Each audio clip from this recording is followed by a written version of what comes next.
तो 1 मिनट हम वो मेडिटेशन प्रैक्टिस करेंगे.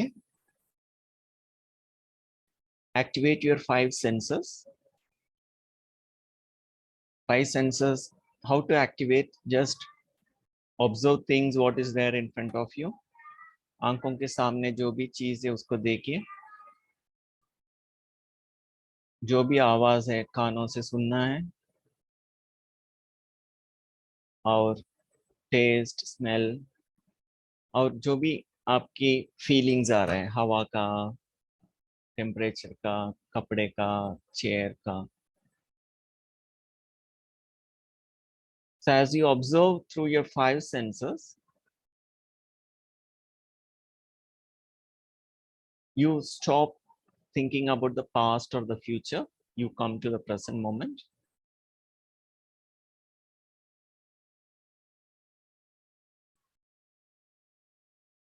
उसके बाद focus on the silence that exists within you.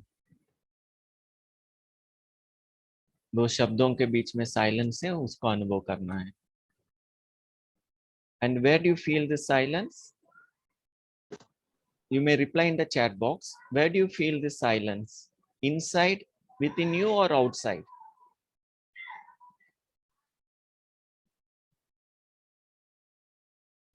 In or out?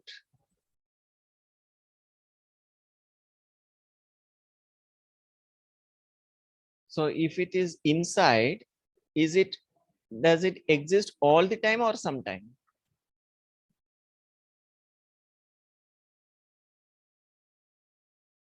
Because all the feelings you experience in your brain through the brain activities inside. And why it is only sometime? Why not all the time?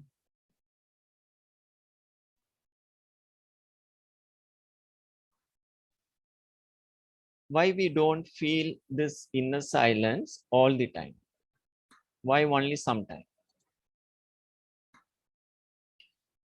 Because our attention goes to the 5 senses. But the silence exists all the time. But only thing, we don't bring our attention to our silence. हमारा जो ध्यान है वो ध्यान को ध्यान करना हम हमेशा नहीं करते हैं. हमारा ध्यान 5 इंद्रियों के ऊपर बिजी रहते हैं.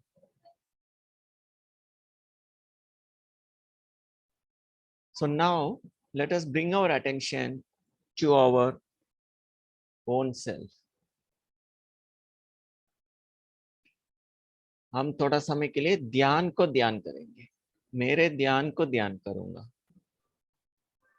Be attentive on your attention.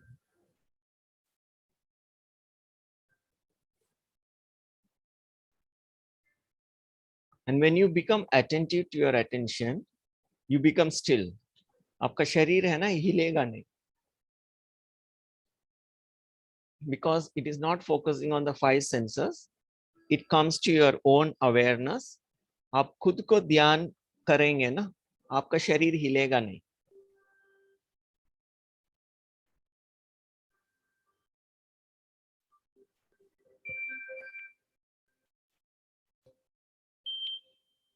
And automatically you become detached from your 5 senses and the physical body. When your attention is on your own self or on your own attention, जब ध्यान को ध्यान करेंगे, आपके सारे 5 इंद्रियां शांत हो जाता है, चुप हो जाते हैं.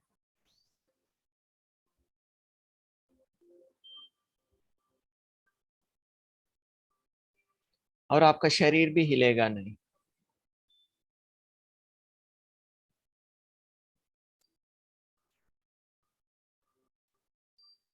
इसको पतंजलि क्या बताते हैं योग सूत्र में?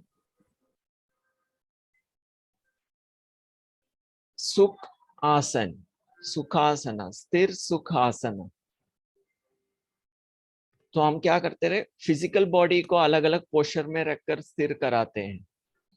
वो भी एक तरीका है secondary, but the primary is आपकी मन स्थिर होना चाहिए. जब आपका मन स्थिर हो जाता है, आपके आसन भी स्थिर हो जाते हैं, हिलेगा नहीं. So feel the silence. As you feel the silence, you will feel your body has become still, which is mentioned in Patanjali's Yoga Sutra, Sthir Sukha Asana. लेकिन बाहर क्या करते हैं, फिजिकल अलग अलग पोस्चर्स में स्थिर करना कोशिश करते हैं, लेकिन सच में क्या है, जैसे हमारा मन शांत हो जाता है, फोकस हो जाता है, स्थिर हो जाता है, 5 इंद्रियों से डिटैच होकर, तो हमारा शरीर स्थिर हो जाता है और शरीर से भी डिटैच भी रहते हैं, इसके कारण सुख रहते हैं। इसको बोलते हैं सुखासन, स्थिर सुख आसन।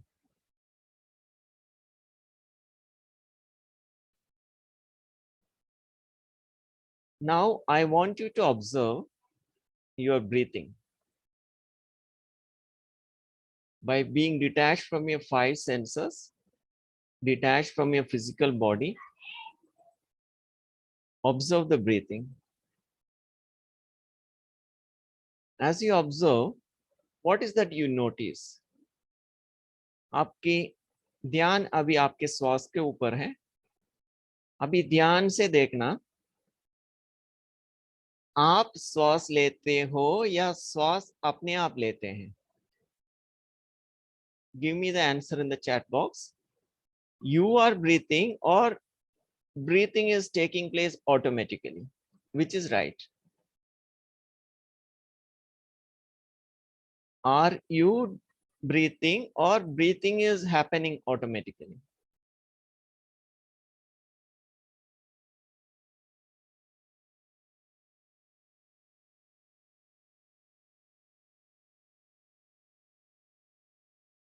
So if you observe closely, you will find the breathing is automatic.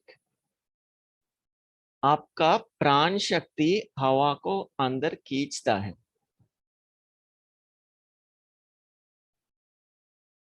The pran, the energy of pran, it pulls air through your nose.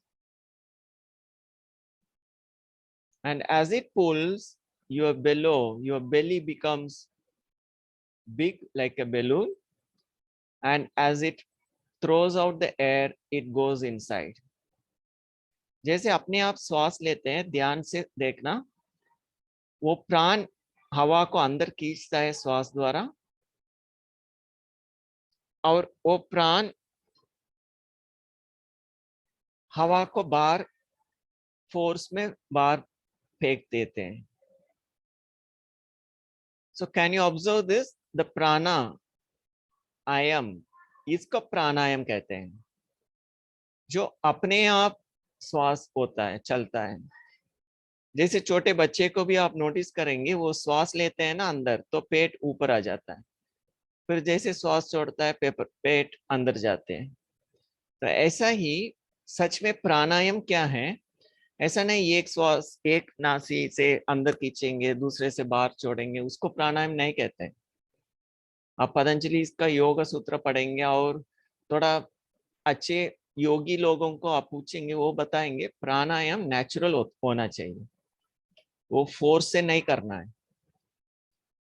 जब आप इस राजयोग को करेंगे, जब आप 5 इंद्रियों से डिटैच होंगे, शरीर से डिटैच होंगे, ध्यान को ध्यान करेंगे, स्थिर रहेंगे, आपकी आसन स्थिर सुख आसन बन जाएंगे, तब प्राणायाम अपने आप होता है।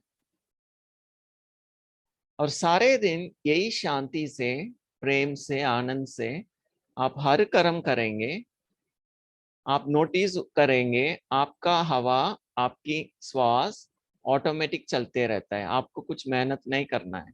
वो एक सीक्वेंस में, एक फ्रीक्वेंसी, एक स्टैंडर्ड फ्रीक्वेंसी में चलेगा, जिससे आपको अच्छा ऑक्सीजन भी मिलेगा शरीर को, साथ साथ प्राण शक्ति भी मिलता है। तो उससे आपका कंप्लीट शरीर में प्राण ऊर्जा का बैलेंस हो जाता है इस प्राणायाम से। वो दूसरे अलग अलग प्राणायाम नहीं, वो अनुलोम विलोम, अनुलोम विलोम और एक को भी प्रेस करके एक ही सांस लेते हैं, ठीक है, उसका पर्पस अलग होगा, लेकिन सच में प्राणायाम पतंजलि योग सूत्र में यम नियम प्रत्याहार प्राणायाम आसन धारण ध्यान समाधि। तो रियल प्राणायाम ये होता है। स्वामी विवेकानंद का ट्रांसलेशन देखेंगे, उसमें भी लिखा है, और परमहंस योगानंदा का भी आप देखेंगे, क्रिया योगा में भी इस प्राणायाम को बताता है। वो अनुलोम विलोम को नहीं बताते, उससे कभी है ना परेशान भी हो जाता है लोगों को। तो जो नेचुरल होता है ना, उससे सब बैलेंस रहता है। और हमारा आसन भी स्थिर होना चाहिए हमेशा, ऐसा नहीं अलग अलग पोस्चर करके आप स्थिर करेंगे, वो महिलाएं नहीं कर सकते एक उम्र के ऊपर। फिर किस आसन का बात करेंगे? हमारा मन की, हमारी आत्मा की, हमारी बुद्धि की, वो आसन स्थिर होना चाहिए। ये समझ आया आपको? स्थिर सुख आसन और प्राणायाम। किसको समझ नहीं आया? ठीक है, आपका आइडियाज अलग अलग होगा, एटलीस्ट अभी जो मैं बताया वो समझ आया आपको, आपका भाई अनुभव कर सकता था। एक बार बता दीजिए ना, मैं थोड़ा 5 मिनट लेट ज्वाइन हुई तो मुझे समझ में नहीं आया। नो प्रॉब्लम, आप रिकॉर्डिंग सुन सकते हैं, रिकॉर्डिंग मिल जाएंगे। ठीक है, अच्छा ठीक। तो ये हो गया हमारा राजयोग। ठीक है, तो आज का यूनिट है, मैं शेयर करूंगा अभी।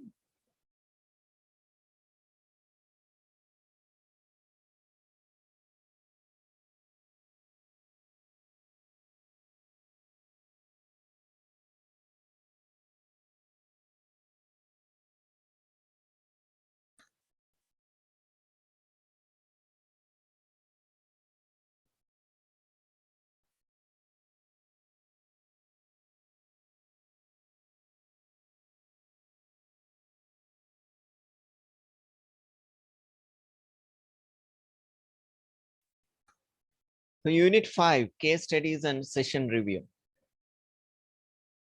तो इसमें भी 2 टॉपिक है आपका। See, each unit have only 8 topics for you, that too under 2 different headings. So here under the case studies you have depression, alcoholic, suicidal, fear. See, these case studies, like in your practical book paper 6, आपको 5 case study लिखना है। तो उसमें कोई भी लिख सकते हैं, डिप्रेशन का, एंजाइटी का, अल्कोहलिक का, सुसाइडल का, फियर का, फोबिया का, या कोई डिजीज का, इंसोम्निया का, या कोई फिजिकल इलनेस का भी। Mostly you focus on the mental illness, addiction का, डिप्रेशन का, ड्रग अब्यूज का, ऐसा कुछ। तो इसमें केस स्टडी में क्या क्या लिखना है, ऐसा ही आपको लिखकर सैंपल दिया है।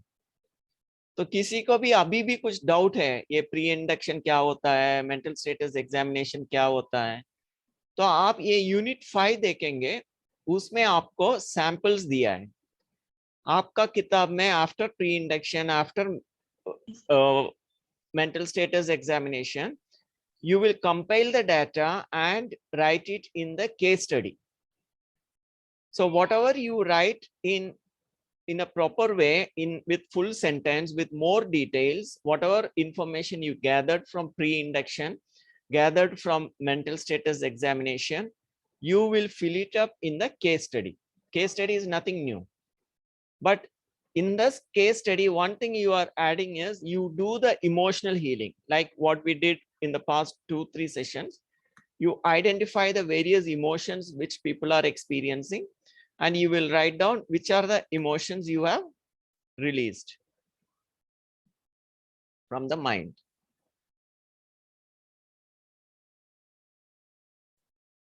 Okay.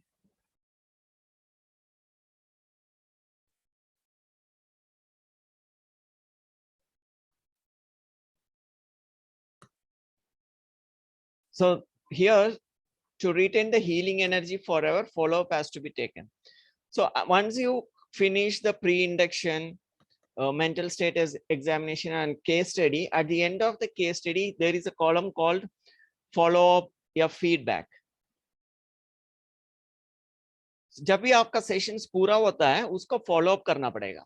ऐसा नहीं एक दिन सेशन पूरा हो गया तो खत्म हो गया, ऐसा नहीं होता है, क्योंकि उसका जीवन में लेकर आने के लिए एटलीस्ट बाहर का लोग क्या कहते हैं, एटलीस्ट 21 डेज आपको कुछ भी करना पड़ेगा।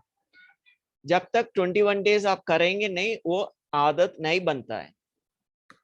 तो कुछ टेक्निक आप उनको देंगे, सुबह उठने का, जल्दी सोने का, उनका सोच को कुछ परिवर्तन करने का, खाने का, एक्सरसाइज करने का, ये सारा आप उनको एक चार्ट बनाकर दे सकते हैं। देखो आपने काउंसलिंग करके जा रहा है, ये सब करने के लिए हम लोग बताया है, तो हफ्ते में एक बार हमको एक रिपोर्ट भेज दो, आप कैसे चल रहा है, या डेली रिपोर्ट ले सकते हैं, हफ्ते में एक बार रिपोर्ट ले सकते हैं, at least 1 month you have to do the follow up. उससे क्या होगा, whatever you have taught it will become a practice for them. So regular feedback follow-up is very much required in counseling sessions. Without follow-up, without feedback, you will not find any good result. Okay. So take feedback regularly, identify the thoughts which make them get back to their original disturbed state of mind. एक बार पूरा समझाएंगे वो वापस उनका वही situation में जाते हैं। See, when you talk to the people, you tell them you have to do this, but they go back to the same situation, same family, same environment. So naturally the stimulus, we in psychology we call it a stimulus. Stimulus, what it is, like I'll give you one example for the stimulus.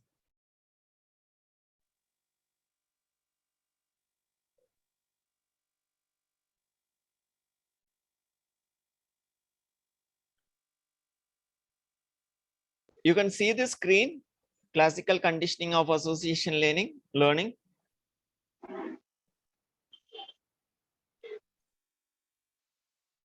Okay, so here, see this dog, initially the saliva is coming out by giving the food. So when you give the food, it starts salivating. Then what happens, whenever we give the food, image not seen,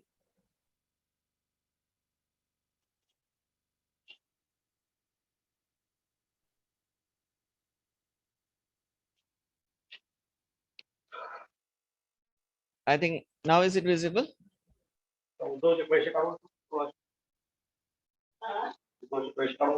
Okay, so now what you do, initially when we gave the food, the saliva was coming. Then whenever we gave food, we associated a bell sound. So after few times, whenever you gave food to the dog, you were ringing a bell. खाने के साथ साथ एक bell बजा रहा है आप। तो कुछ समय के बाद क्या हो गया, पहले उनको सलाइवा आ रहा था फूड देकर, अभी क्या है, विदाउट फूड जस्ट बेल बजाने से ही उनका पानी आ जाता है। तो इसको इट्स अ लर्निंग प्रोसेस कहते हैं। रिसर्च क्या बताता है, it is a very important learning theory. तो हम कैसे सीखते हैं, पहले एक चीज देकर सीखते हैं हम, और सेकंड टाइम वही अनुभव करते हैं, वही परेशान हो जाता है। लेकिन जो पहले बार परेशान हुआ वो नहीं था, लेकिन उस परेशान के साथ साथ कुछ सिंबल्स था, कुछ व्यक्ति था, कुछ ड्रेस था, कुछ कलर था, कुछ कमरा था, कुछ जगह था, उसको देखते हुए हमको आ जाता है वही फीलिंग्स, वही इमोशंस। इसको लर्निंग बाय एसोसिएशन कहते हैं, क्लासिकल कंडीशनिंग ऑफ लर्निंग कहते हैं। इसके कारण जब काउंसलिंग पूरा हो जाता है, व्यक्ति वही जगह पे वापस जाते हैं, वही सिचुएशन पे जाते हैं, वही बात सुनने वाला है, तो उनकी पुरानी आदत दोबारा आ जाता है, ऑटोमेटिक आ जाता है, उनके कंट्रोल में नहीं रहता है। इसके लिए राजयोग यहाँ मदद करता है। राजयोग क्या है? अपने को, आत्मा को आप आत्मा है समझो। बाहर ये ज्ञान नहीं होता है। बाहर कितना भी काउंसलिंग करते हैं ना, लोग परेशान रहते हैं। क्यों? वो कंट्रोल करना मुश्किल हो जाता है। लेकिन यहाँ राजयोग के कारण हमको समझ है, मैं आत्मा हूँ, मन से मैं अलग हो सकता हूँ, हाथ से जब चाहे मैं हाथ को उठाता हूँ, जब चाहे हाथ को छोड़ देता हूँ, जब चाहे मैं विचार करूंगा, जब चाहे मैं विचार को बंद करूंगा। तो ये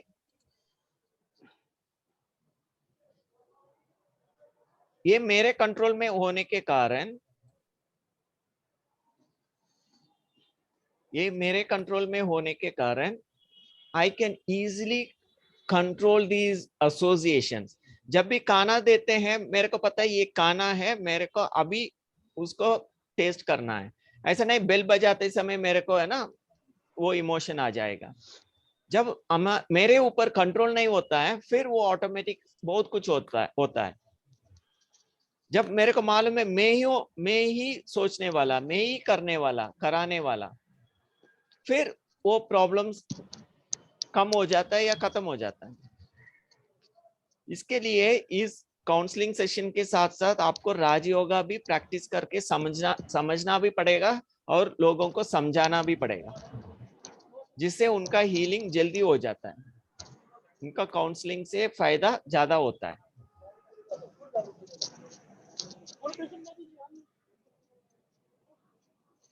So identify the thoughts which make them get back to their original disturbed state of mind. ऐसा कौन सा विचार, कौन सा सिचुएशन, कौन सा जगह जिससे वो बार बार वही काम करते हैं, वही सोचते हैं, जिससे बार बार वही परेशान वापस आ जाता है, वो भी आपको आइडेंटिफाई करना पड़ेगा, समझना पड़ेगा।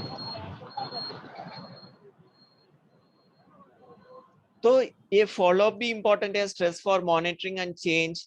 Teach practices like meditation which can enhance the flow of cosmic energy.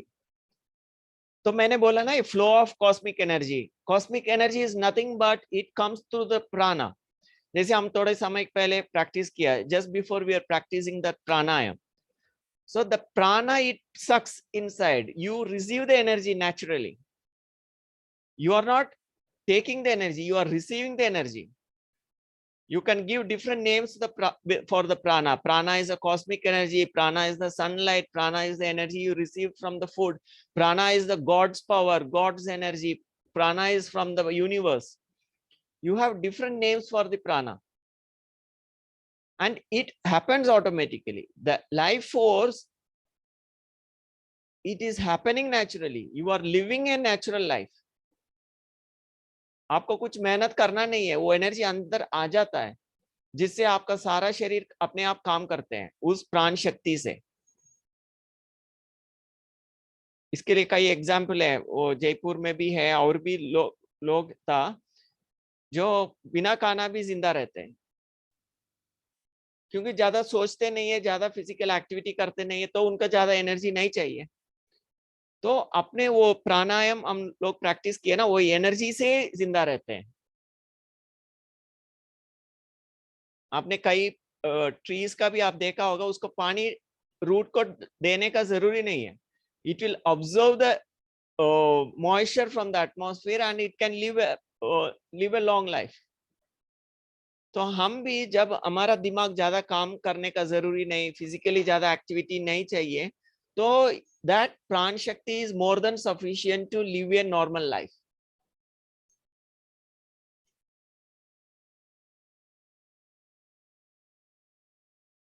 और ज्यादा सोचने के कारण, ज्यादा परेशान होने के कारण हमारा ब्रीथिंग भी डिस्टर्ब हो जाता है, और साथ साथ मन में भी अलग अलग विचार होने के कारण, टेंशन होने के कारण, स्ट्रेस होने के कारण जो कॉस्मिक एनर्जी हमको मिलता है वो परेशान हो जाता है, वो डिस्टर्ब हो जाता है।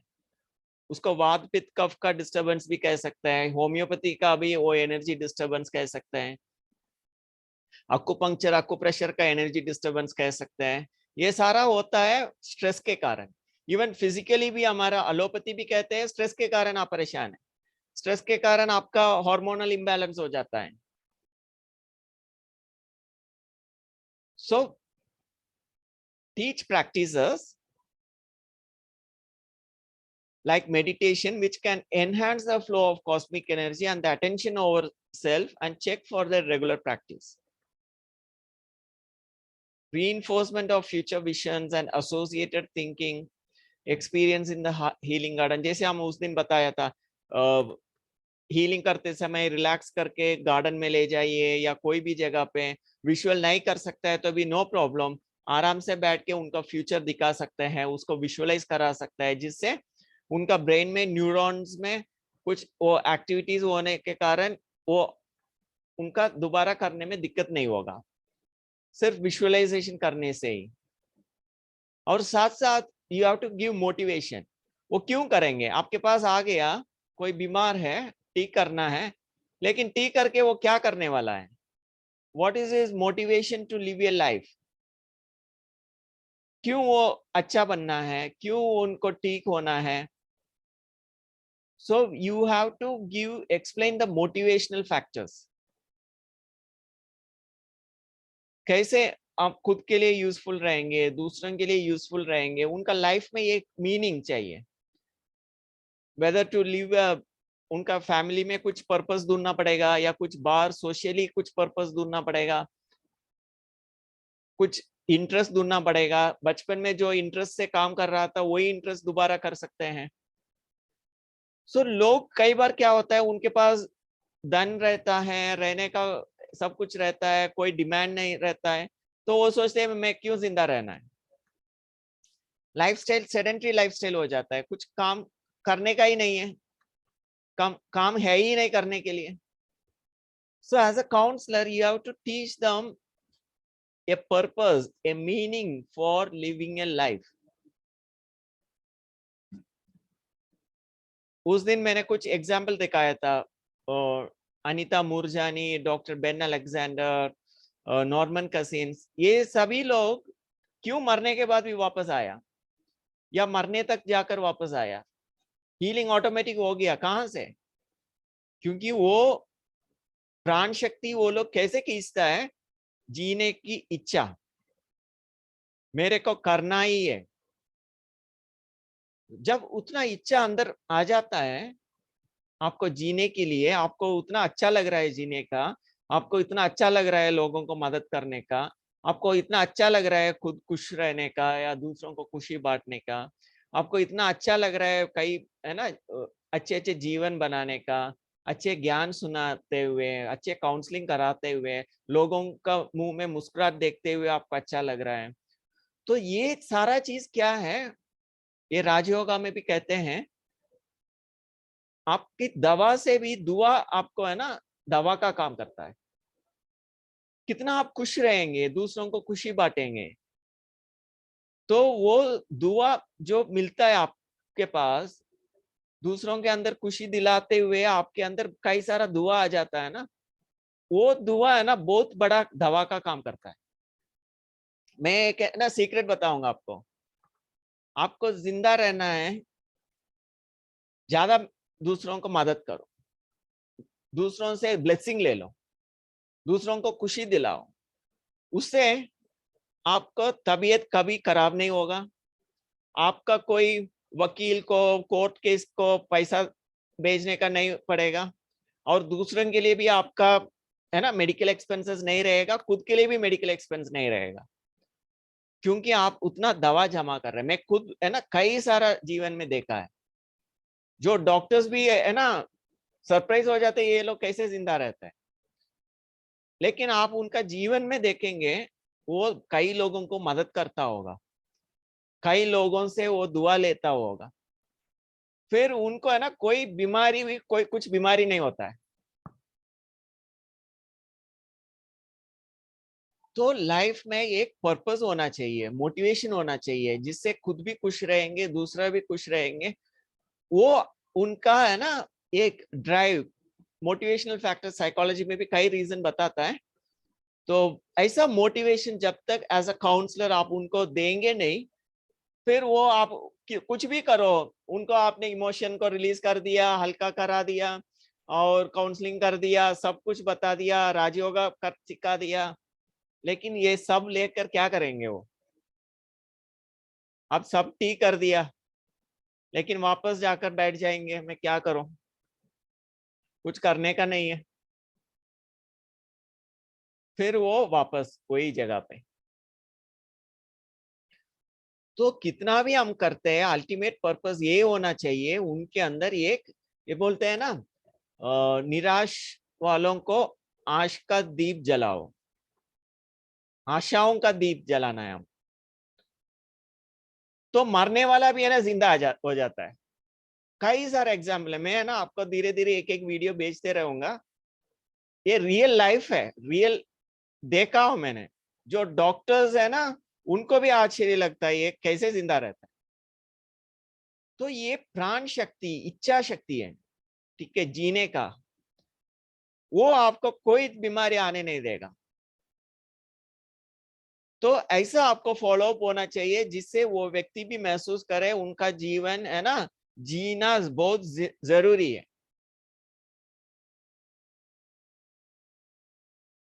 फिर यहाँ कुछ बायोफीडबैक का है। बायोफीडबैक क्या है?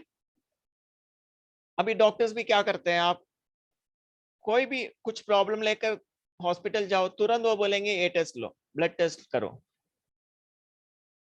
तो ये टेस्ट है ना बहुत इंपॉर्टेंट चीज है। टेस्ट माना हमको समझने का, फीडबैक, इसको भी फीडबैक कहेंगे।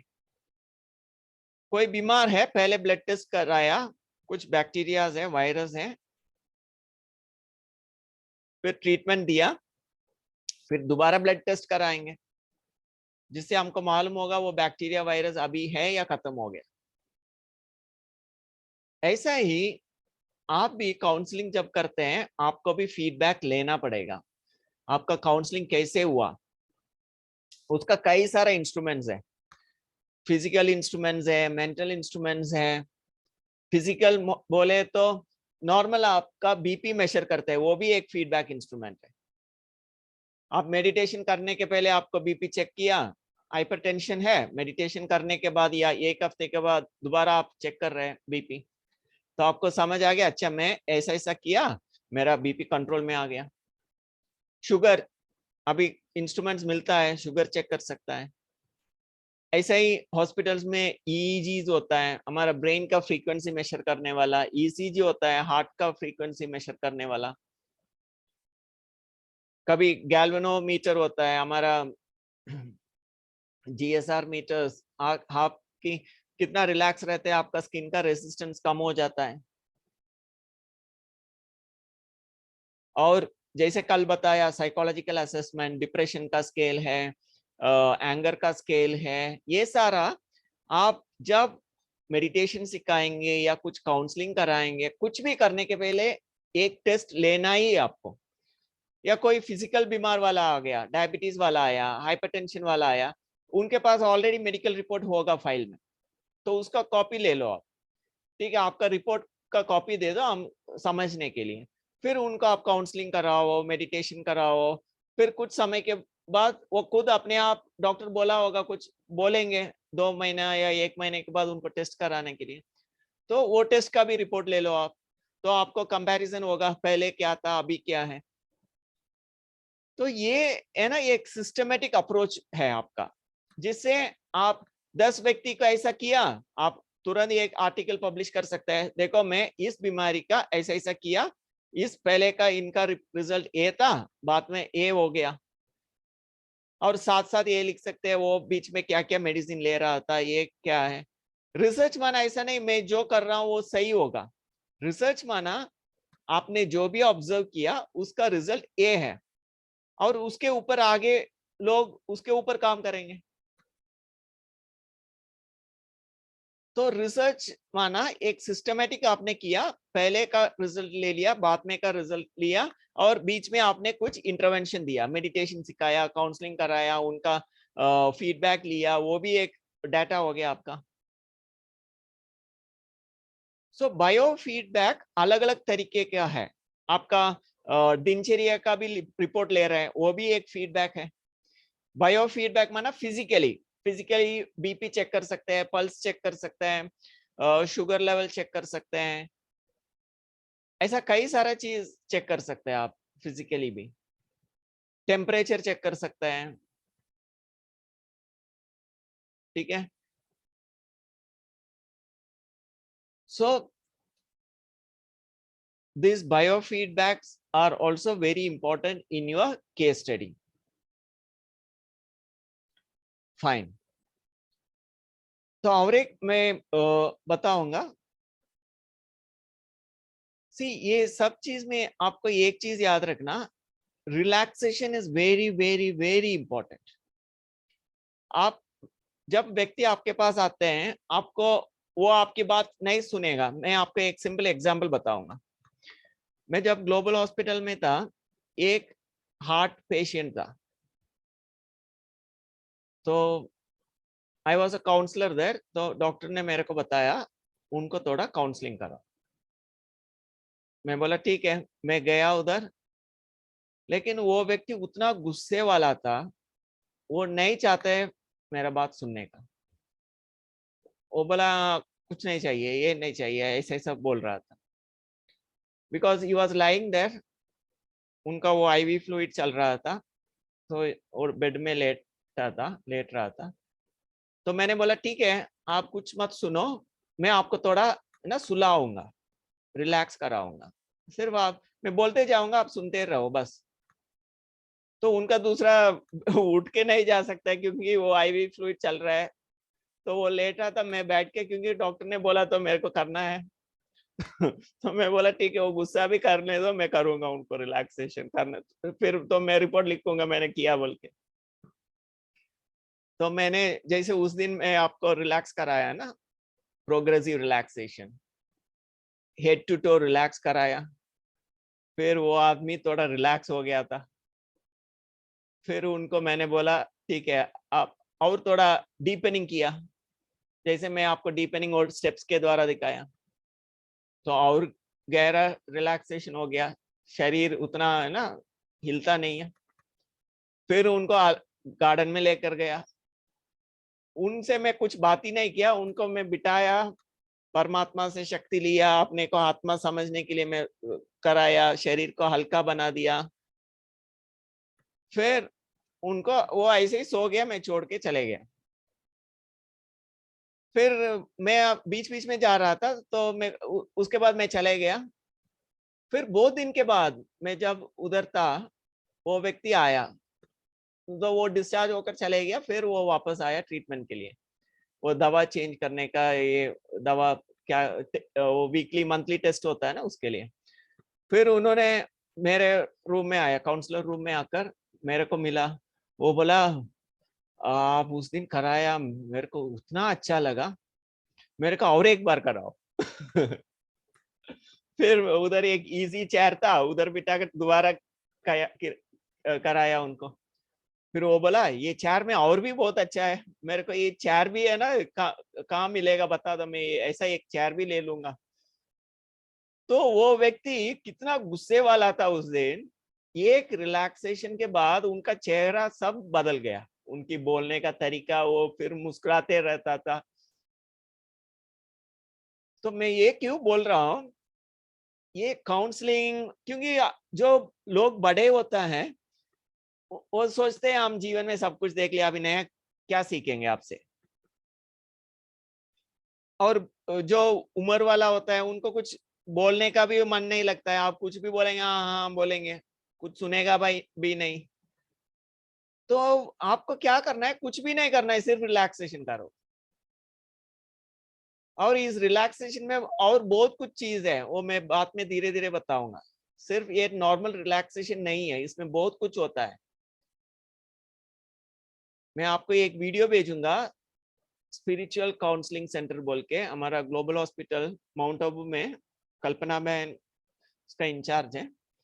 उसमें कई सारा पेशेंट का यही टेक्निक मैं जो आपको सिखा रहा है ना, यही टेक्निक यूज करके कई लोगों को बहुत अच्छे अच्छे फीडबैक, उसका हम लोग एक छोटा सा वीडियो बनाया था। वो वीडियो मैं ना आपको ग्रुप में डाल दूंगा।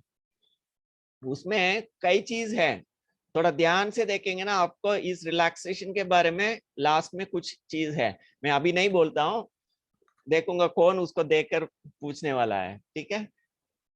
तो इसका और बेनिफिट्स मैं बाद में बताऊंगा, आज के लिए इतना ही आपको याद रखना, आप काउंसलिंग कुछ मत करो, सिर्फ रिलैक्सेशन करते चलो लोगों को, उससे भी है ना लोगों को बहुत बहुत बेनिफिट्स मिलेगा, ठीक है। तो आज आपका पेपर 5 यूनिट 5 जो हम आज से पहला दिन से 4 दिन देखा था, यूनिट 1 2 3 4, उसका एक सैंपल है कंपाइल करके, साथ साथ फीडबैक के बारे में कुछ लिखा है, और आपको अल्कोहलिक, डिप्रेशन, ओके डिप्रेशन में जब बोलता है डिप्रेशन के बारे में भी मैं कुछ बताऊंगा।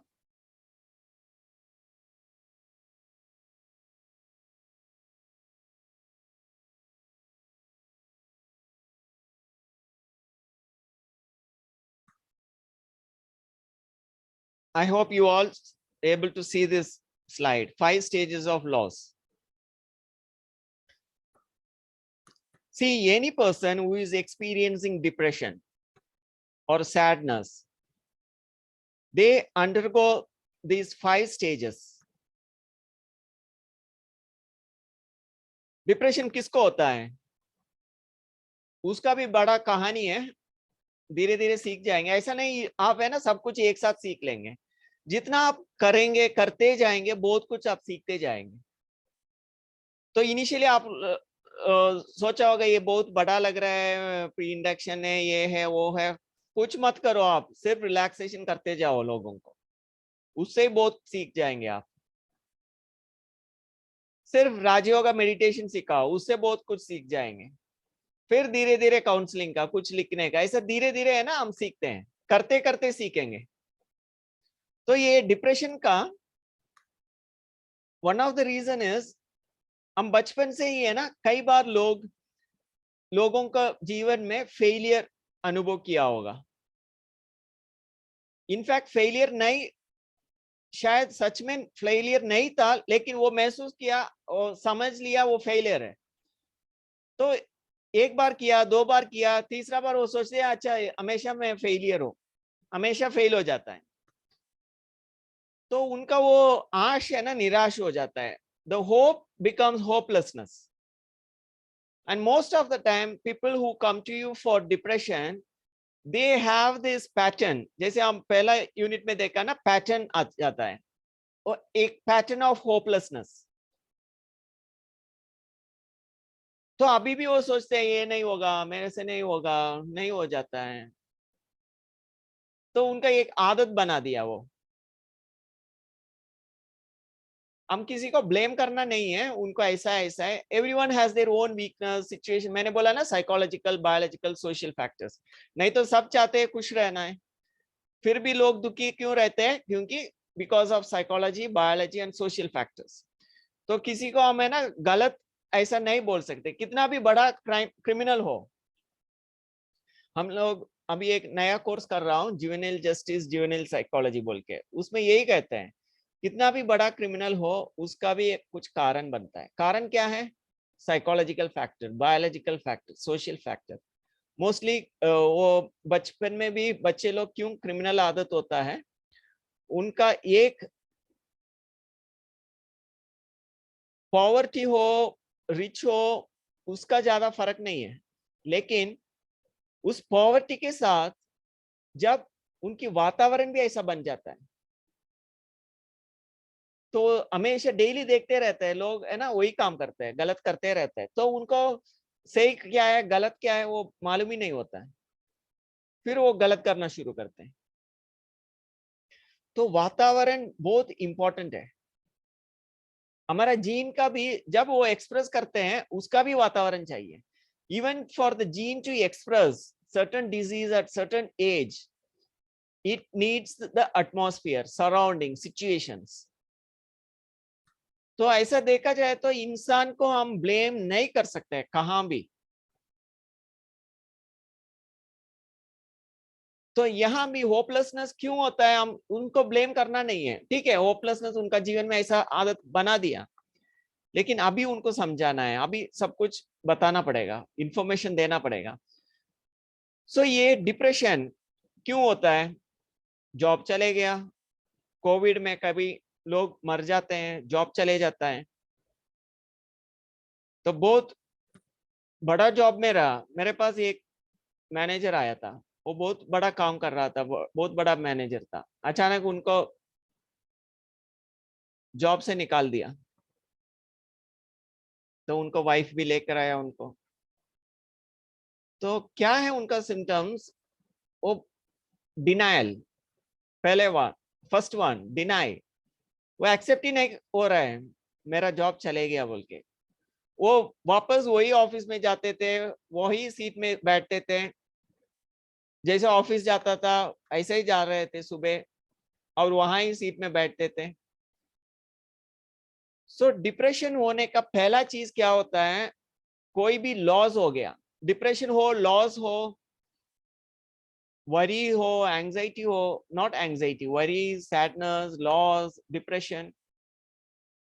सो पहला लोग डिनाई करते हैं, नहीं मेरे साथ नहीं हुआ, कोई साथ मर गया, मोस्ट बिलव्ड वन, तो एक्सेप्ट करना दिक्कत हो जाता है, बोलते हैं, नहीं वो जिंदा ही है, मेरे से बात कर रहे हो अभी, तो डिनाई। उसके बाद थोड़ा समय के बाद, एक दो महीने के बाद, कभी एक दो साल के बाद, फिर उसके ऊपर गुस्सा आ जाता है, क्यों मेरे साथ ऐसा हुआ, क्यों मेरे को जॉब से निकाल दिया, क्यों मेरे को छोड़ के वो चले गया, क्यों ऐसा हुआ, गुस्सा, खुद के ऊपर गुस्सा, दूसरे के ऊपर गुस्सा, चिल्लाते हैं। फिर तीसरा, दुखी हो जाता है, अच्छा चले गया, अभी मैं क्या करूं, कुछ नहीं कर सकता है, अकेले हो गया, सब फेलियर है, मेरे से नहीं होगा, तो डिप्रेशन। फिर क्या है, कुछ समय के बाद, ठीक है अभी जो हो गया, अभी क्या करना है, आगे क्या करूं? फिर कुछ समय के बाद सोचते रहते हैं, फिर कुछ समय के बाद, ठीक है मैं ये करूं, अभी वो चले गया, अभी ये करेंगे, ऐसा जॉब करूंगा, ऐसा मैं जीवन जीऊंगा, ऐसा ही एक पर्पस ढूंढ लूंगा, मेरा जीवन में पर्पस नहीं था, मीनिंग नहीं था, ठीक है अभी एक नया बना दिया। तो कोई भी डिप्रेशन लेकर आपके पास आता है, आपको देखना है वो कहाँ है अभी, नंबर 1 में है, नंबर 2 में है, 3 में है, 4 में है, 5 में है। कई लोग इस डिप्रेशन से बाहर आने में एक दो महीना लगता है उनको, जिसको लॉजिकल माइंड थोड़ा शार्प है। इसका भी दो तरीके का लोग है, इसको हम सजेस्टिबिलिटी भी कहते हैं, इंट्रोवर्ट एक्सट्रोवर्ट कहते हैं, फिजिकल इमोशनल कहते हैं, ऐसे दो तरीके का लोग होता है। आपका किताब में है, एक यूनिट में था, वो कौन सा किताब याद नहीं है मेरे को। तो इसमें 50% लोग क्या करते हैं, ऐसे उनका लॉस हो गया, 2-3 महीने में वो बाहर आ जाता है, 5 जो स्टेज है ना क्रॉस करके आ जाता है, फिर वो नया जीवन शुरू हो जाता है उनका। लेकिन बाकी 50% लोग क्या करते हैं, इसमें ही बैठ जाते हैं, एक में ही बैठ जाते हैं, डिनाई करते रहते हैं 2-3 साल, और गुस्से में कुछ साल चलाते हैं, डिप्रेशन में चलाते हैं कुछ साल। तो एज अ काउंसलर आपको देखना है अभी ये कहाँ है, और वहां से आगे चलाना है, आगे उनको बढ़ाना है। इसके लिए हमारा कई सारा टेक्निक है ना, उनको गुस्सा करना है विजुअलाइज करके, जैसे मैंने आपको बोला वो सिचुएशन को याद करके आपका सारा इमोशंस वेंट आउट करो, उसे उनका गुस्सा खत्म हो जाएगा। उनके बॉस निकाल दिया, ठीक है बॉस को मन के आंखों में देखो, उनको चिल्लाओ, मारो, कुछ भी करो, गुस्सा को बाहर निकाल दो। फिर उसके बाद डिप्रेशन में जाएगा, अभी क्या करो। फिर उसका भी वो बचपन का आदत को है ना समझाना है, आपको क्यों ये होपलेसनेस आ रहा है, क्यों आप आगे बढ़ने में दिक्कत हो रहा है, उसका कारण क्या है, उसका प्लानिंग दे सकता है, उनका पास्ट का भी बिंदी लगा सकता है, जो भी हम लोग डिस्कस किया था, उनको फ्यूचर दिखा सकते हैं, फिर वो डिप्रेशन से बाहर आएंगे। फिर उनको फ्यूचर दिखाना है, देखो आप ऐसा पढ़े हैं, ऐसा कर सकता है, ऐसा कर सकते, उनका एक प्लानिंग बना कर देना है, उनको मदद करना है आगे फ्यूचर बनाने में। फिर वो एक फाइनल सॉल्यूशन में आ जाएगा, ठीक है मैं अभी से ऐसा जीऊंगा। तो ये डिप्रेशन या लॉस का स्टेजेस है, उसको आइडेंटिफाई करके फिर वहां से हमको लोगों को आगे बढ़ाना है। कई बार एक सेशन में ये सारा ठीक हो जाता है। मैं आपको और एक एग्जांपल बताऊंगा, क्योंकि आपकी एग्जांपल में सुसाइडल केस भी है। मैं जब माउंट आबू में था, वहाँ कॉलेज भी है, तो स्टूडेंट का है ना, कभी कभी ऐसा भी हो जाता है, उनका कुछ इश्यूज हो जाता है। तो मेरे पास एक स्टूडेंट आया, मेरे को हमेशा सुसाइड करने का विचार आ रहा है। देखिए सुसाइड माना बहुत डेंजरस चीज है, सुसाइडल थॉट्स माना, सुसाइडल आइडिएशन। आपको जितना जल्दी हो सके उसको निवारण करना पड़ेगा,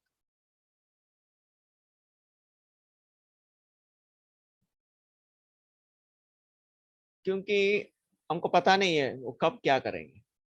लेकिन इसमें दो तरीके का लोग होता है, एक होता है ड्रग एडिक्ट, दूसरा होता है विदाउट एनी ड्रग एडिक्शन। इस दोनों में जो जिसको ड्रग एडिक्शन नहीं है उसको आपको बाहर निकालना बहुत आसान है। उसको मैं एक एग्जांपल दूंगा। तो ये स्टूडेंट आया, उनको बोला, वो बोला कुछ महीने में मेरे को वही है, मन में परेशान है, सुसाइड करने का विचार आ रहे हैं। तो मैंने क्या किया, उनको रिलैक्स कराया। आपको मैं हिप्नोथेरेपी का टेक्निक किया ना, वही किया। उनको रिलैक्स कराया, बहुत अच्छे से डीप में लेकर फिर उनको गार्डन में लेकर गया। फिर उनको, कई लोग औरा को देखता है, कई लोग नहीं देखते हैं, नो प्रॉब्लम। उनको आराम से बिठाकर बोलो, आपको जो व्यक्ति से आपको अभी प्रॉब्लम हो रहा है उस व्यक्ति को देखो आंखों के सामने। तो देखा उन्होंने। मैं बोला जो भी आपकी मन की बात समझाओ और उनकी बात भी सुनो। तो दोनों बात चल रहा था कुछ 15 मिनट 20 मिनट। कई लोग है ना 3 घंटा 4 घंटा भी लेता है ऐसा बात करते हुए मन ही मन। हम सुनते नहीं, हम बोलते हैं आप मन ही मन बात करो, हमको कुछ सुनना नहीं है। तो कभी लोग चिल्लाएंगे रोएंगे, ऐसा चलता है ये सेशन। मैं 1000 के ऊपर सेशन किया है, अभी भी एक सेशन दूसरा सेशन जैसा मिला नहीं है। और एक एक सेशन है ना अलग अलग अनुभव होता है। मैं आपको एक एक एक्सपीरियंस बताऊंगा, बहुत है ना मैजिकल भी होता है, बहुत इंटरेस्टिंग भी होता है, और बहुत कुछ है। तो इस स्टूडेंट को भी मैं कराया, फिर उनको उनको फ्यूचर दिखाया, फ्यूचर को देखो। तो उन्होंने देखा फॉरेन में अच्छा काम कर रहे हैं, जा रहे हैं, उनको इच्छा पहले क्या था वो सब चल रहे हैं, कर रहे हैं। फिर वो सेशन के बाद वो खुद बता रहा था, देखिए मैंने इस कॉलेज में आया था बहुत बड़े बड़े है ना विचार लेकर, ड्रीम्स लेकर आया था, लेकिन आज मेरा सिचुएशन ऐसा था, मैं वो सब कुछ भूल गया। मैं क्यों इधर आया, क्या सोच के आया, पहले उनका मोटिवेशन क्या था, क्यों मैं कॉलेज में पढ़ना है, नर्सिंग पढ़ना है, नर्स बनना है, क्या करना है, क्या क्या सोच के आया, वो चलते चलते भूल जाते हैं इंसान। फिर वो उतना दुखी हो गया, सुसाइडल थॉट्स आ गया। अभी इस सेशन में क्या हुआ, उनका इमोशन सारा वेंट आउट हो गया, मन शांत हो गया। फिर उनको वो फ्यूचर देखने से उनका जो ड्रीम था, क्या करने के लिए मैंने आया, वो सारा होते हुए देखा था। तो वो जग गया। वो बोला देखो मैं क्या क्या सोच कर आया, मैं क्यों इसमें फंस गया, इतना दिन में क्यों परेशान, मेरा टाइम वेस्ट हो गया, मेरा ड्रीम ही अलग था, उसको मैं बिल्कुल भूल गया था यहाँ आकर। तो आपने बहुत अच्छा सेशन कराया मेरे को ना, पहले जैसा मेरे अंदर वो एंथुजियाज्म आ गया, हैप्पीनेस आ गया। I have got back my है ना लॉस्ट हैप्पीनेस, जॉय, एंथुजियाज्म। फिर नेक्स्ट डे ऑनवर्ड्स क्या था, वो उनकी दोस्त था जिसको भी परेशान है, वो बोले इनको भी कराओ आप। He started bringing more students to me. फिर उनका फीडबैक भी लिया, वो बहुत अच्छा था। उस दिन से उनका है ना लाइफ ही पहले जैसा हो गया। Initially how was his interest, enthusiasm, happiness पढ़ने में, सीखने में, वही वापस आ गया उनको जीवन में। तो कई बार ये सेशन है ना, एक सेशन में सब कुछ बदल जाता है। मेरे को कई इंसिडेंट्स है, कई सालों का है ना थायराइड का प्रॉब्लम था, वो एक ही सेशन में ठीक हो जाता है, फिर वो यही काम में लग गया, यही हीलिंग करने का। तो ऐसा है ना, बहुत बहुत मैजिकल एक्सपीरियंसेस और भी बहुत है, मैं धीरे धीरे बताऊंगा आपको। तो दूसरा है, the other case is the suicidal thoughts with addiction. जो लोग कुछ ड्रग्स ले रहा है या अल्कोहल पी रहा है, अल्कोहल, इवन अल्कोहल थोड़ा भी लेते हैं ना, हम इधर साउथ में इंस्टीट्यूट ऑफ मेंटल हेल्थ है, वहां का बड़े बड़े साइकियाट्रिस्ट का क्लासेस चलता है, हम लोग सुनते हैं। वो लोग है ना थोड़ा भी मना करते हैं अल्कोहल को। हम न्यूज़पेपर में पढ़ते हैं, फॉरेन में ये कहते हैं थोड़े पियो, ये करो, अच्छा है, हार्ट के लिए अच्छा है, इसके लिए अच्छा है। कुछ अच्छा नहीं है वो बोलते हैं लोग इतना ही शुरू करते हैं, फिर उनको कंट्रोल में ही नहीं आता है, फिर वो फंस जाता है उसमें, फिर वो कहाँ कहाँ ले चले जाता है, सुसाइड तक ले चले जाता है। तो ये मैं थोड़ा सा पीऊंगा महीने में, धीरे से थोड़ा सा पीऊंगा, ऐसा काम नहीं करना है कभी भी। बहुत डेंजरस है, पॉइजन समझो उसको, अल्कोहल को। और जो एडिक्शन में है उनको इस सुसाइडल थॉट से बाहर निकलना बहुत बहुत मुश्किल है। आपने आप पढ़ा होगा, आपका इस स्टेट में है ना, आर्टिस्ट का भी हालत क्या हुआ आपको पता है। तो जो ड्रग्स लेते हैं ना, वो डिप्रेशन में रहते हैं, उनके मन वहां ही रह जाता है, वो वही डिप्रेशन में ही रहते हैं, बाहर निकलना उनको बहुत दिक्कत हो जाता है।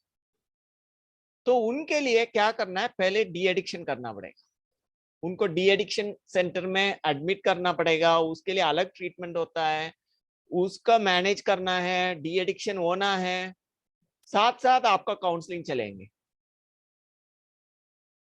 तो सुसाइडल थॉट्स, डिप्रेशन, ऐसा लोग आते हैं आपके पास, आपको ये देखना है एडिक्शन के साथ या बिना addiction. Without addiction it is easy, but with addiction you have to take medical treatment. Psychiatric का ट्रीटमेंट भी चाहिए, डी एडिक्शन का ट्रीटमेंट चाहिए, और उनका अल्कोहल ये सब कंट्रोल करने का भी तरीका सिखाना है। थोड़ा ज्यादा मेहनत करना पड़ेगा उनको, ज्यादा फीडबैक लेना पड़ेगा, ज्यादा मॉनिटर करना पड़ेगा। ठीक है, okay. So I think today it is enough. Any questions if you have, you may please ask me. Any questions?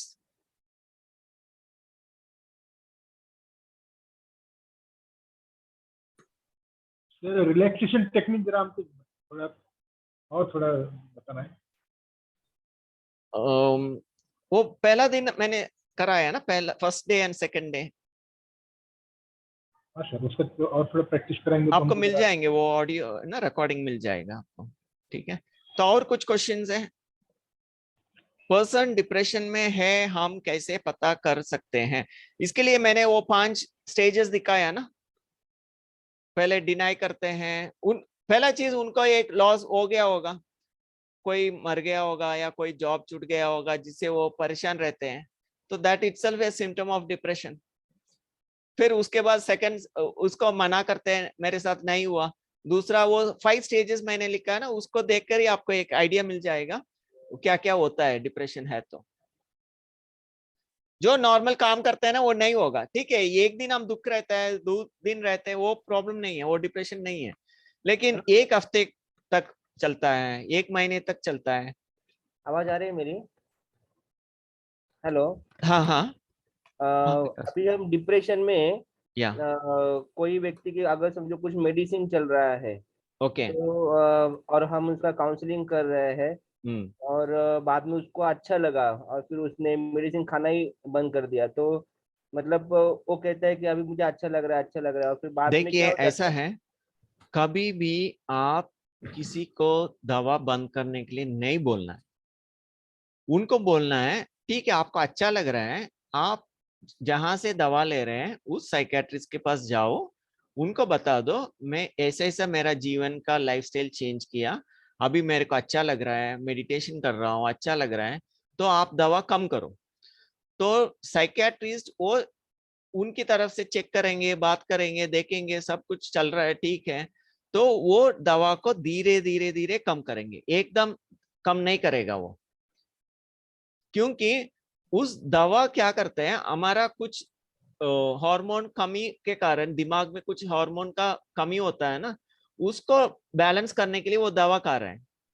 तो अचानक वो बंद हो जाएंगे, उसका इफेक्ट ज्यादा रहता है। अचानक वो बंद हो जाएंगे, फिर वो पहले जैसा हो जाता है। तो कभी भी मेडिसिन को हम बंद करने के लिए नहीं बोलेंगे। मेडिसिन भी छोटा छोटा मेडिसिन कई बार 5 साल खाते हैं, 10 साल लेते हैं, कुछ प्रॉब्लम नहीं है, क्योंकि उनका जो हार्मोन बनता है वो नहीं बनता है, वो इस मेडिसिन से उनको मदद मिलता है। लेकिन उनको लग रहा है नहीं मैं ठीक हूँ, मेरा लाइफस्टाइल ठीक है, सब कुछ ठीक है, डॉक्टर के पास जाओ, बताओ, थोड़ा थोड़ा कम करो, डॉक्टर कर देंगे। वो देखेंगे धीरे धीरे कम करेंगे। आपका उसका विथड्रॉयल सिम्टम्स कुछ ज्यादा हो रहा है तो बढ़ा देंगे, नहीं तो वो देखेंगे नहीं कितना मैं कम कर रहा हूँ, आपका सब कुछ ठीक है, तो बंद करा देंगे पूरा।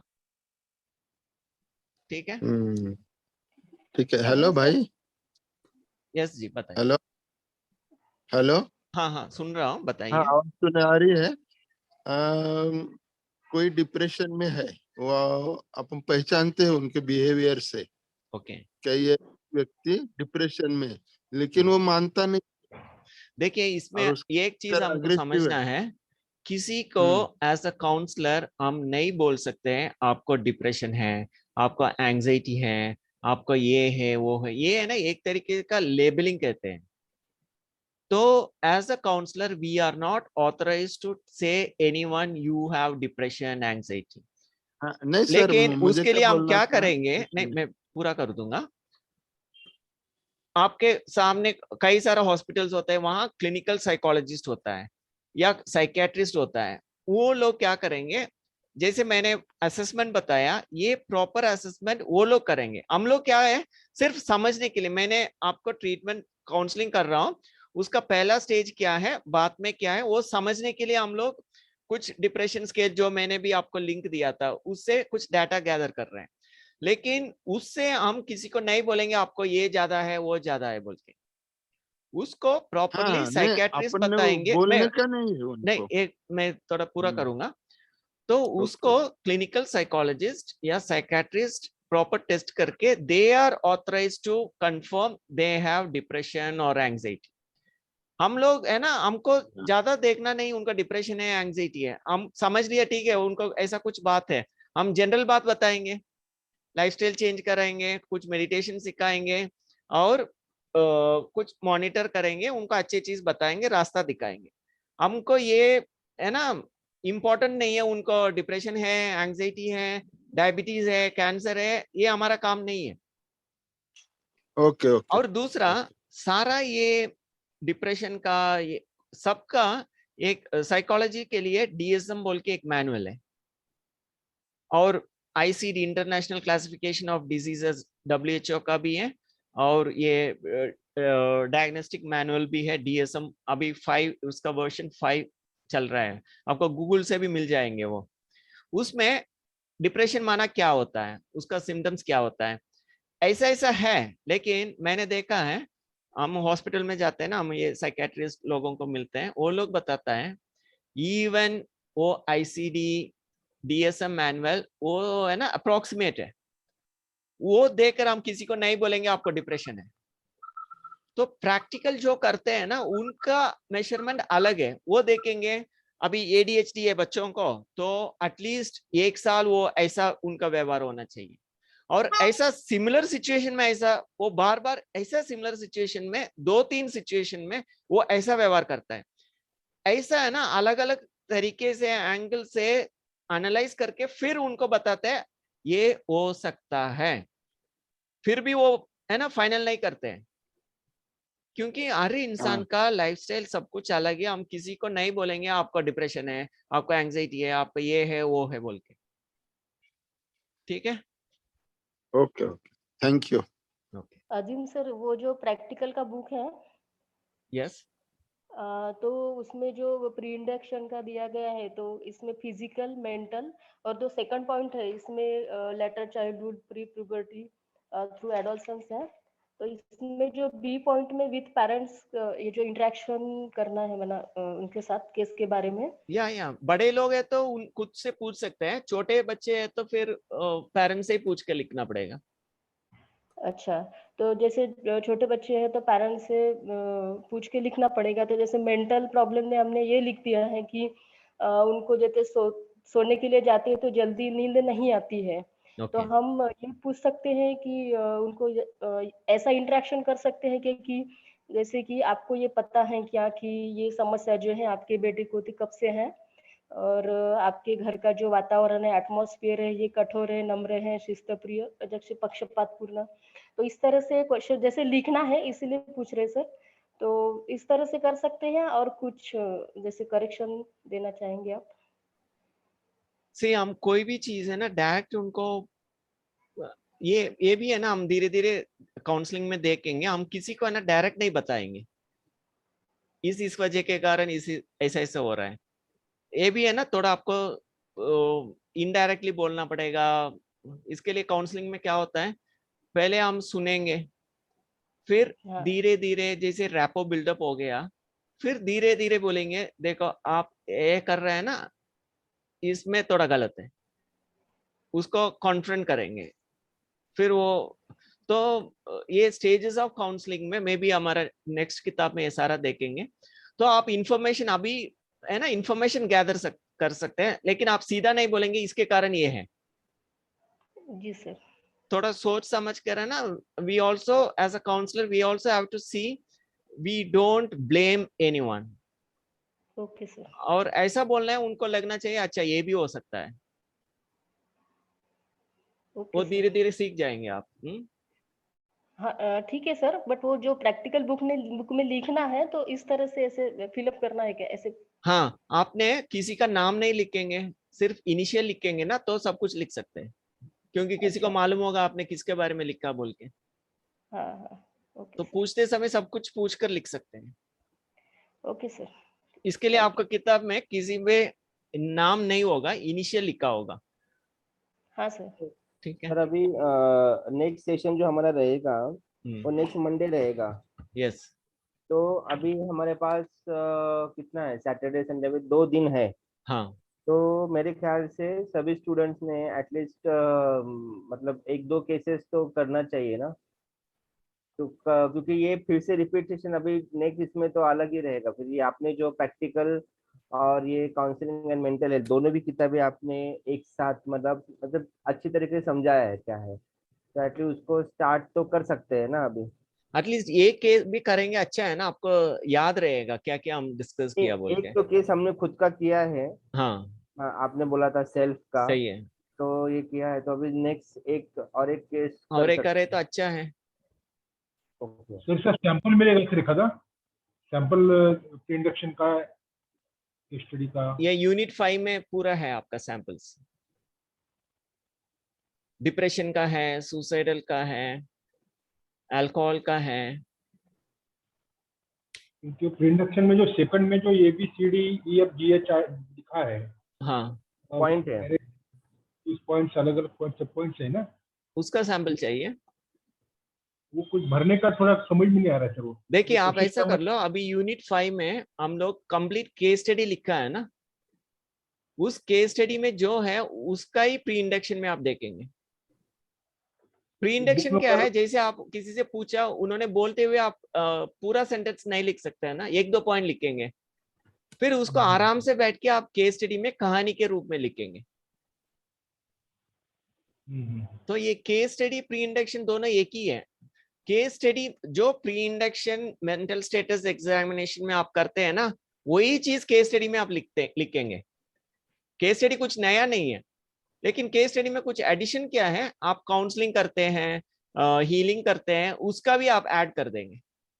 Otherwise what data you gather in pre induction and mental status examination, उसका ही थोड़ा बड़ा सेंटेंस के रूप में आप फिलअप करेंगे केस स्टडी में। इसमें और एक पेरेंट के साथ। है इसमें और एक है नंद किशोर भाई। इसमें और एक है कि अगर आपका कुछ ऐसे स्टूडेंट्स है कि जिनका मीडियम मराठी है और उनको किताबें इंग्लिश में आई है, अभी मराठी मीडियम तो नेक्स्ट ईयर में अवेलेबल होगी, पर अभी अगर आपको लिखने में, इंग्लिश लिखने में आपको दिक्कत आती है, किसी स्टूडेंट्स को या इस ग्रुप में किसी स्टूडेंट को इंग्लिश में लिखने में दिक्कत आती है, तो वो हिंदी मराठी में लिख सकते हैं, स्टूडेंट्स का बिहेवियर पैटर्न लिख सकते हैं। इसमें और एक है कि हम आपको एक हिंदी मीडियम का ट्रांसलेशन वाला आपको किताब भेज देंगे, तो उस अनुसार वो क्वेश्चंस के प्रॉपर आंसर, मतलब प्रॉपर आंसर्स आप लिख सकते हो। वो हम यहाँ से नोडल सेंटर से आपको भेज देंगे आपको, तो आपको और थोड़ा आइडिया क्लियर हो जाएगा। हमने ग्रुप में मैसेज भी डाला है कि जिसका स्टूडेंट्स का मराठी मीडियम है वो इसमें अपना नाम और स्टडी सेंटर का नाम भेज देना, उस हिसाब से हम कुछ आगे के लिए, फ्यूचर के लिए प्लानिंग कर सकते हैं। वो जो सेकंड पॉइंट है प्रेजेंटेशन में, उसमें विद पेरेंट्स का इंटरेक्शन बताना है ना, with parents, with relatives, with school friends, उनके साथ का इंटरेक्शन बताना है। हाँ, कुछ लोगों को कुछ इंफॉर्मेशन नहीं होगा, मुश्किल नहीं। अभी बच्चे लोगों को बड़ों का इंफॉर्मेशन नहीं मिलेंगे, बड़े से बात करें तो कुछ इंफॉर्मेशन नहीं होगा, तो डजंट मैटर। आप ये है ना, आप शुरू कर रहे हैं ना, आराम से रिलैक्स होकर करिए, उतना सीरियस खुद परेशान मत होना, बस आराम से करना। जो इंफॉर्मेशन मिला वो भर लो। सर मुझे एक सवाल पूछना है। बताइए। मैं जिस स्कूल में पढ़ाता हूँ, वहाँ पर एक स्कूल है स्पेशल स्टूडेंट का। ओके। उस बच्चे की केस स्टडी ले सकते हैं? स्पेशल स्टूडेंट्स का वो आपकी अभी देखिए, कुछ स्टूडेंट्स वो लर्निंग डिसऑर्डर्स का होता है, उनका आपकी बात सुन लेंगे वो लोग, लेकिन तो टीचर से पूछकर बात लिख सकते हैं ना? स्पेशल स्टूडेंट्स देखिए, हम लोग अभी काउंसलिंग का देखते हैं ना। हाँ, तो वहाँ पर उनका सर वो जो लर्निंग डिसऑर्डर बच्चे हैं उनके स्पेशल स्कूल है। ठीक है, उसमें मैक्सिमम लर्निंग डिसऑर्डर्स का होता है। कुछ बोलता हूँ मतिमंद होते हैं, ऐसे बच्चे। उसमें देखिए, जो बच्चे के साथ आप इंटरेक्ट कर सकते हैं, हाँ, तो उनका लिख सकते हैं आप। अच्छा अच्छा, जैसे ऑटिज्म होता है, उनका थोड़ा दिक्कत होगा उनसे बात करने में। अच्छा, तो ऐसा कुछ बच्चे हैं जो आपकी बात सुन रहे हैं, समझ रहे हैं, तो आप लिख सकते हैं। ओके। सर आपने जो केस स्टडीज के लिए बोला है, जो 5 केस स्टडीज है, वो तो फिर डिफरेंट एज ग्रुप के हिसाब से लेना है, या कोई कोई इंसिडेंट्स के वजह से सेम एज ग्रुप के अगर आ रहे हैं तो उसका केस स्टडी लेना है? डजंट मैटर, आप लोग इतना याद रखो, अलग अलग केस करें तो आपका अच्छा अनुभव होगा। एक अल्कोहल का एक कर सकते हैं, एडिक्शन का, एक डिप्रेशन का कर सकते हैं, एक एंजाइटी का कर सकता है, एक एंगर का कर सकते हैं, एक कुछ और डिजीज होगा, फिर भी वो डिप्रेशन का, या ऐसा है ना, 4-5 अलग अलग करेंगे, अलग अलग ग्रुप का भी कर सकते हैं, नो प्रॉब्लम। वैरायटी करें तो आपको थोड़ा एक्सपीरियंस होगा ना, या जो मिलता है कर लो, मुश्किल नहीं, because at the end we want to know you learn out of it, doesn't matter, जो मिलता है कर सकते हैं आप। सर एक एक्सपीरियंस सुनाना था मुझे, एक शॉर्ट में, जस्ट 1.5 मिनट में करता हूँ। अभी इसमें मैं कॉलेज में गया था, तो कॉलेज में मतलब एक साइकोलॉजी काउंसलिंग करके उन्होंने हमको बुलाते हैं। तो वहाँ पे क्या हुआ, सर ने एक मतलब एक्सपीरियंस सुनाया मुझे कि स्टूडेंट्स उनके साथ इंटरेक्शन कर रहा था, प्रॉपर इंटरेक्शन कर रहा था, सब कुछ कर रहा था, और नेक्स्ट डे उसने सुसाइड कर लिया। मना ही इज वेरी, मतलब बोल सकते हैं कि बहुत नॉर्मल दिख रहा था और पढ़ाई सब कुछ कर रहा था, और नेक्स्ट डे उसने सुसाइड कर दिया। तो उसके लिए फिर मतलब इसके लिए मैं एक चीज बताऊंगा। मैं जब है ना इनिशियली कोई कॉलेज में काउंसलिंग बनने के लिए गया, उन्होंने बोला हमको काउंसलर नहीं चाहिए यहाँ, ठीक है। और मैं बोला फिर उनका दूसरा, हम थोड़ा दूसरे है ना, क्या बोलेंगे, उसका मैनेजमेंट फिर फाइनली डिसाइड किया नहीं, एक काउंसलर चाहिए बोल के।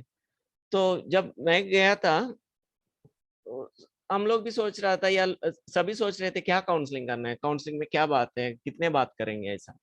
लेकिन मैंने क्या किया, जैसे मैं गया, मैं कुछ क्वेश्चनर बनाया, तो पहले असेसमेंट किया सभी स्टूडेंट्स का, तो पहला चीज ही उन लोगों को अच्छा लगा क्योंकि सभी स्टूडेंट का एक असेसमेंट हो गया।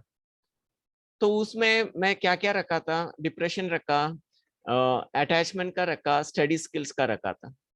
ऐसा 3 में इंपॉर्टेंट फैक्टर्स, और डिप्रेशन, स्टडी स्किल्स, अटैचमेंट, ऐसा 3 इंपॉर्टेंट था।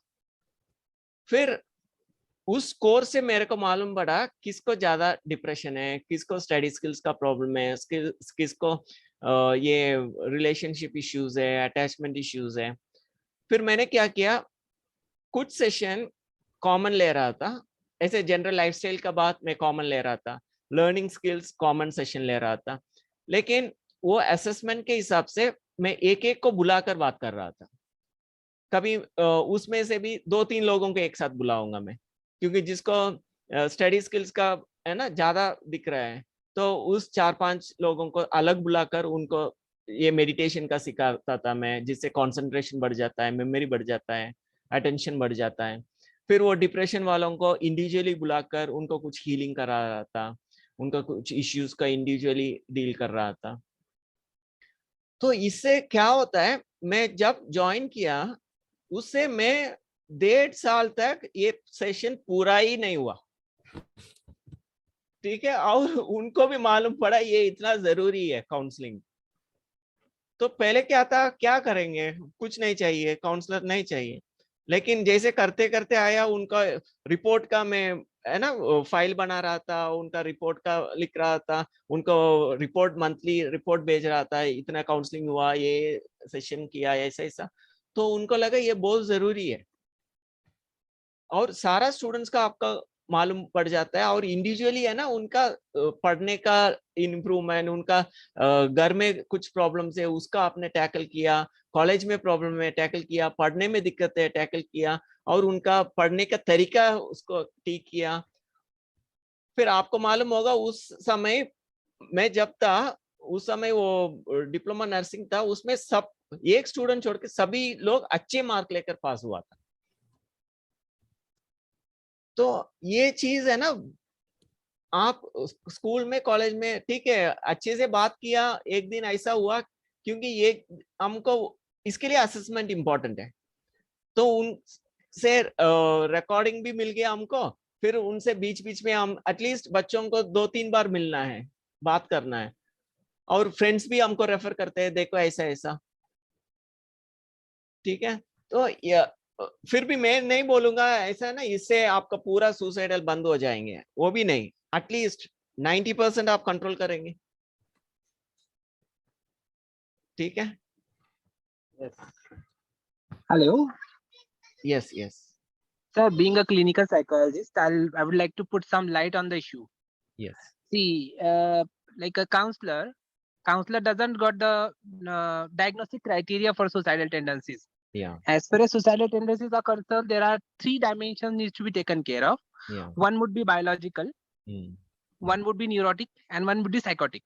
या So all 3 dimensions. If Hmm. we come to know, if we are a clinical psychologist, Hmm. we are at least 90% accuracy to identify suicidal tendency within individual.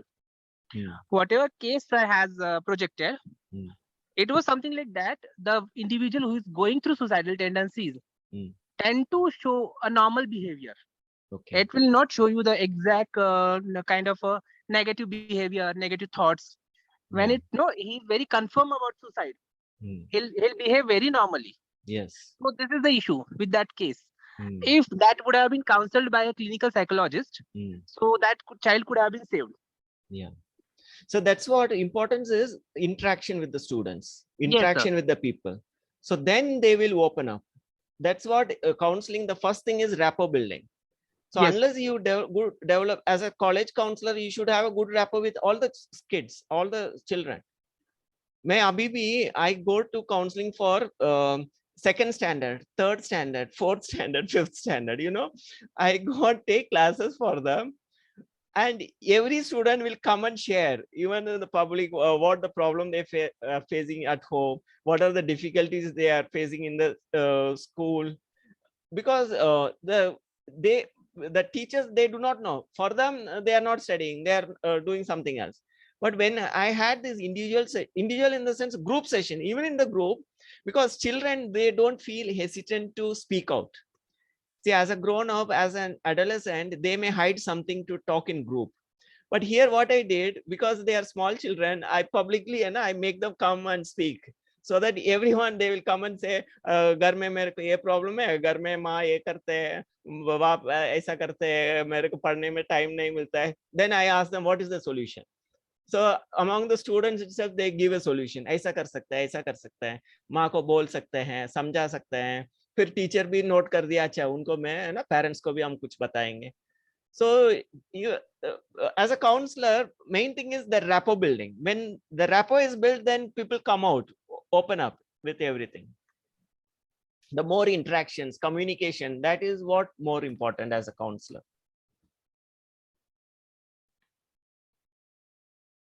Okay. Yes, sir. So nice to have this session with all of you. So 1 minute silence. Let us detach. Now let us detach from all types of thinking. Come back to your 5 senses. And then get back to your own awareness.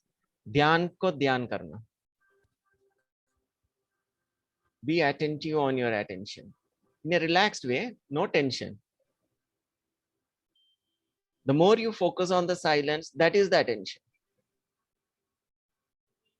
And you feel the smile, the joy, free from all types of past thinking, future planning. Just become like a child, easy, light, peaceful, being in harmony with you, with everyone, so that you have the natural pranayam. You receive the cosmic energy freely with being a Sachidanand, being peaceful, loving, blissful. You experience the qualities of God, being peaceful, loving, blissful.